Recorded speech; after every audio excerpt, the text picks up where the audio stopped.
حضرت مولانا محمد ادریس صاحب کاندھلوی رحمۃ اللہ علیہ نے تحریر فرمایا، مخدوم و محترم دامت فیضکم و برکاتکم، بعد تہیہ مسنون آنکھ کے گرامی نامہ صادر ہوا، موجب صد مسرت ہوا۔ انشاءاللہ تعالی دل و جان سے حاضر ہوں گا، مگر درخواست ایک تو یہ ہے کہ اگر مضمون متعین فرما دیں کہ اس موضوع پر بحث کرنا ہوگا تو اس کو سوچ لوں۔ جب فاروق اعظم رضی اللہ تعالی عنہ تقریر سے پہلے زورت فی نفسی مقالہ فرما دیں تو ہم جیسے نابکاروں کا کیا ذکر۔ دوم یہ کہ اگر جلسہ حضرت مولانا عثمانی مرحوم کے مزار کے سامنے ہو تو بہتر ہے۔ سوم یہ کہ اس ناچیز کو 2 دن میں فارغ فرما دیں تاکہ جناب والا سے فارغ ہو کر دوسرا کوئی کام کر سکوں۔ جواب بثواب کا منتظر ہوں۔ والسلام محمد ادریس غفر اللہ۔ حضرت مولانا خیر محمد صاحب رحمۃ اللہ علیہ نے تحریر فرمایا، دفتر مدرسہ عربیہ خیر المدارس ملتان شہر پاکستان، مخدومی مکرمی حضرت مفتی صاحب دامت برکاتہم، السلام علیکم ورحمۃ اللہ وبرکاتہ۔ طلب خیریت کے بعد عرض ہوں کہ گو فروری میں اس قدر طویل و عریض سفر بہت دشوار نظر آ رہا ہے، مگر بقول الضرورات تبی المحظورات تعمیلاً ارشاد 18 فروری 1955 عیسوی بروز جمعہ پنجاب سے روانہ ہو کر 19 فروری بروز شنبہ کراچی شہر انشاءاللہ تعالی پہنچوں گا اور مدرسۃ الاسلام سندھ میں مولوی آفتاب احمد صاحب کے پاس قیام کروں گا۔ آپ کی خدمت میں کسی وقت خود حاضر ہو جاؤں گا، آپ استقبال کا کوئی اہتمام نہ فرمائیں۔ والسلام، طالب دعا احکر خیر محمد عافی عنہا از ملتان۔ 12 فروری 1955 عیسوی حضرت مولانا احمد علی صاحب لاہوری رحمۃ اللہ علیہ نے تحریر فرمایا، انجمن خدام الدین شیرہ والا دروازہ لاہور، مخدومی و مخدوم العلماء والفضلاء حضرت مولانا مفتی محمد شفیع صاحب دامت برکاتکم، السلام علیکم ورحمۃ اللہ وبرکاتہ۔ دارالعلوم کے قیام کے لیے زمین کا مل جانا ایک نعمت ہے۔ انشاءاللہ تعالی مسلمانوں کے لیے یہ سرزمین باعث ہدایت ہوگی۔ بارگاہ الہی سے بصد عجز و نیاز دعا کرتا ہوں کہ اللہ تعالیٰ آپ کی مبارک زندگی میں اسے انتہائی تکمیل تک پہنچائے اور ہمیشہ ہمیشہ کے لیے یہ چشمہ آب حیات طلبہ علوم دینیہ کو سیراب کرتا رہے اور ہمیشہ اس زمین سے خدا پرست مقبول بارگاہ الہی علماء کرام پیدا ہوتے رہیں۔ وما ذالک علی اللہ بعزیز۔ اپنی مجبوریوں کی بنا پر حاضری سے معذور اور جناب والا سے معافی گاہ خواستگار ہوں۔ احکر الانام احمد علی عافی عنہا۔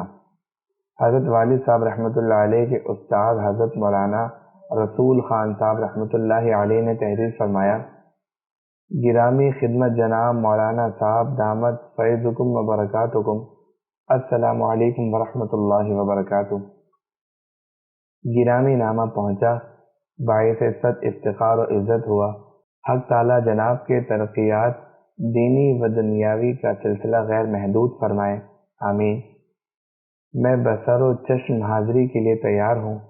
اس بنیاد میں شرکت سعادت سمجھتا ہوں، مگر جناب کو لڑکی کا مقدمہ معلوم ہے۔ 7 فروری 1955 میں تاریخ ہے۔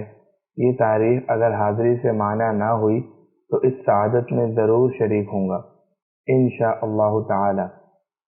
جناب سفر خرچ نہ ارسال فرمائیں، اگر معنی نہ ہوا تو اس بنیاد کے شرف سے محروم نہ ہوں گا۔ جناب کی یاد فرمائی کا بے حد شکر گزار ہوں۔ والسلام مع الاکرام۔ مکرمی جناب حاجی وجیہ الدین صاحب سے اگر ملاقات ہو تو میری طرف سے سلام عرض کر دینا۔ محمد رسول خان عفا عنہ الرحمن۔ امام العصر حضرت علامہ انور شاہ صاحب کشمیری رحمۃ اللہ علیہ کے صاحبزادے مولانا اظہر شاہ قیصر صاحب رحمۃ اللہ علیہ نے تحریر فرمایا، حضرت المحترم دامت فیضکم سلام مسنون۔ دارالعلوم کراچی کی روداد اور جلسے کا دعوت نامہ ملا، دلی شکریہ عرض کرتا ہوں۔ عمارت سے متعلق اعلان دل جمعی سے پڑھا، میری رائے کیا، لیکن اتنا ضرور عرض کروں گا کہ کسی وقت جماعت دیوبند کا ایک حصہ کٹ کر گجرات و کاٹیا واڑ والوں تک گیا اور اس نے افریقہ تک دین کی اشاعت کی تو دوسری دفعہ وہ افراد اس جماعت کے لیے اس پر معمور کیے گئے کہ وہ نومولود سلطنت میں اسلامی شاعر کو محفوظ کر دیں۔ خوش قسمت ہے وہ زمین جس نے مولانا عثمانی کے لیے اپنی آغوش کھول دی، اور خوش نصیب ہے وہ خطہ جس سے مولانا محمد شفیع صاحب رحمۃ اللہ علیہ کی کام کرنے والی شخصیت میسر آئی۔ اہل پاکستان اگر غور کریں تو ان کے یہاں دارالعلوم کی تعمیر و تاسیس کے سلسلے میں ایک بڑا کام ہو رہا ہے، جس میں امیر و غریب سب کو اپنے وسعت کے مطابق حصہ لینا چاہیے۔ امید ہے کہ آپ کے مزاج گرامی بعافیت ہوں گے۔ والدہ صاحبہ محترمہ سلام فرماتی ہیں، والسلام سید محمد اظہر شاہ قیصر۔ چنانچہ جن حضرات نے وعدہ فرمایا تھا وہ تشریف لائے۔ جلسے میں جہاں اکابر کے خطبات ہونے تھے وہاں دارالعلوم کے طلباء کی بھی تقریریں اور مکالمے رکھے گئے تھے۔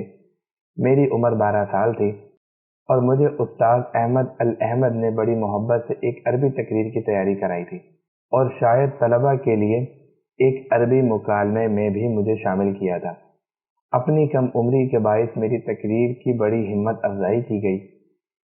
اجلاس کی پہلی نشست 20 فروری کی سعودی عرب کے سفیر جناب عبدالحمید الخطیب رحمۃ اللہ علیہ کی صدارت میں رکھی گئی تھی، جو بذات خود ایک اچھے عالم تھے۔